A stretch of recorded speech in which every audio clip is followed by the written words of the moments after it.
Oferta e Keskos shkon prej 240 deri në 300-400% më shumë. 63.000 vendet punës janë potenciale mu rreziku nga mbyllja. Domthon për 250 euro ju ka shtrajtu shporta në trendin që është duke shku inflacioni. Sfida e parë është që nuk ka dhënë mundësia mu përgatitë bizneset. Sfida e dytë është përveç që nuk ju ka dhënë mundësia mu përgatitë bizneset, se ka qenë periudha shumë e shkurtë kohore që janë njoftu, nuk është përgatitur edhe tregu. Dhe pasojat do t'i vrejmë në mbyllje të shumë bizneseve, në ngritje të çmimeve ose të produkteve vendore, po edhe në ofrimin e shërbimeve që e bojnë kompanitë tona ose anëtarët e udhës ekonomike.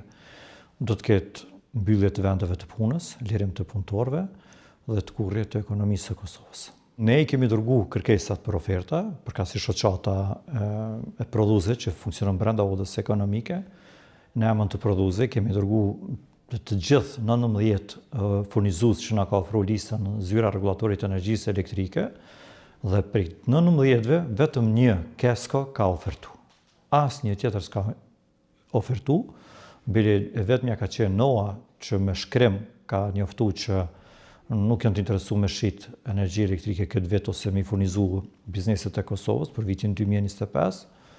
Keku ka njoftu që nuk ka mundësi dhe kapacitete, se dhe Keku posedon licencën për furnizim, ndërsa të tjerat nuk janë paraqit fare. Oferta e Keskos shkon prej 240 deri në 300-400% më shumë se sa që kanë pas deri më sot bizneset çmimin e energjisë elektrike. Që biznesi nuk është kundër daljes në tregun e lirë. Qëllimi i daljes në tregun e lirë është ti për të gjetë energji elektrike më lirë se që ki sot, dhe në kuptimin më kualitativ që s'do të ketë ndërprerje, s'do të ketë reduktime, po edhe në kuptimin e tensionit se kena makinerit fjalës fundit që shumë produs tonë kanë ble, dhe ndërkohë kanë pas problem për shkak tensionit tëlt të energjisë elektrike që ju ka shkaktuar shumë dëm në proces të prodhimit. Përveç që çmimi është në qiell, siç thamë prej 250 dhe 60 deri 400%, ti kërkon edhe 2 muaj me qenë paradhënie. Domethënë ti si biznes i Kosovës duhet me kreditu me 2 fatura mujore Keskon në avans. Është obligim i Kekut që nëse nuk bizneset nuk arrimin në shkru kontratë për njëri prej ofertuesve, për 60 ditë me i furnizu bizneset me energji elektrike. A keni bisedu me korporatën energjetike të Kosovës sa përket kësaj çështje? Po, kemi kontaktu me ta. Ata nuk kanë asnjë njohuri që zhbohet kjo punë ose çka do të më bëj. Janë totalisht pa përgatitur. As nuk kanë staf i cili është i përgatitur për të marrë me këtë punë, pse na e kemi kërkuar një vet. Janë milion arsye, për 4 janë thelbësore. E para, siç e thash, me përgatit tregun. Nuk mund t'ja kërkosh biznesit del në treg lirë pa ja përgatit. Përgatitja, krijoja kushtet biznesit, lejoje biznesin që me vullnetin e vet të del në tregun e lirë. E dyta, biznesit duhet mu përgatit, edhe në kuptim financiar, edhe në kuptimin e organizimit të brendshëm burime njerëzore. Se është një punë që ti ke mu marrë në baza ditore me bursa, me ofertues. Po, përveç kësaj që e kontrakton një energji elektrike, e blen si biznes, ti duhet ta përcjellsh edhe në rastet kur lind ndonjë kontest ose konflikt administrativ ose të më shku me një arbitrazh, të më pas njerëz, domethënë kërkon ekstra një organizim të brendshëm brenda biznesit. E treta, duhet të kem të licencuar furnizues në tregun ton që do të jenë përgjegjës ligjërisht pranë gjykatave të Republikës Kosovës, pranë zyrës rregullatorit të energjisë elektrike. Sot me ndodh mu diçka me një furnizues që është licencuar në Shqipëri, unë nuk mundem me nxjerr pranë organeve tona gjyqësore.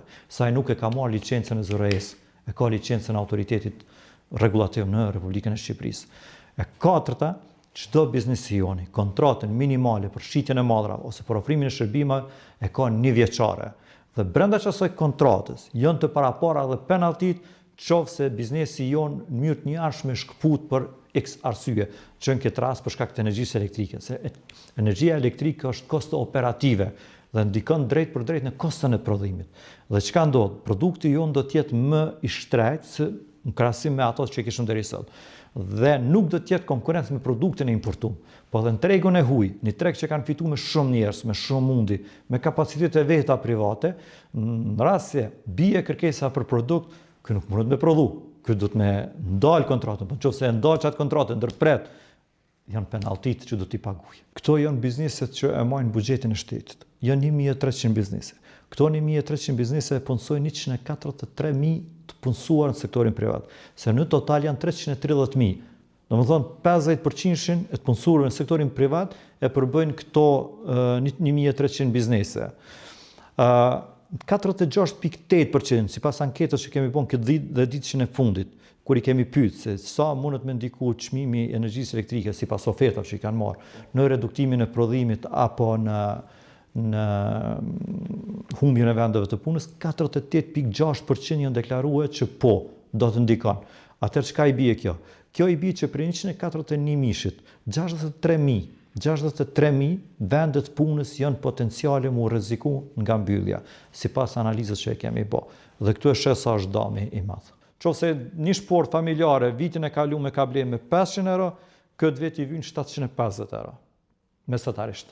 Një sport e vogël familjare. Domthonë për 250 euro ju ka shtrajtu shporta në trendin që është duke shku inflacioni dhe ngritja e çmimeve, po jemi të folë se ende biznesi nuk e ka marrë faturën e rritur. Peni qeshorit, fund qeshorit do t'ja shohim pasojën.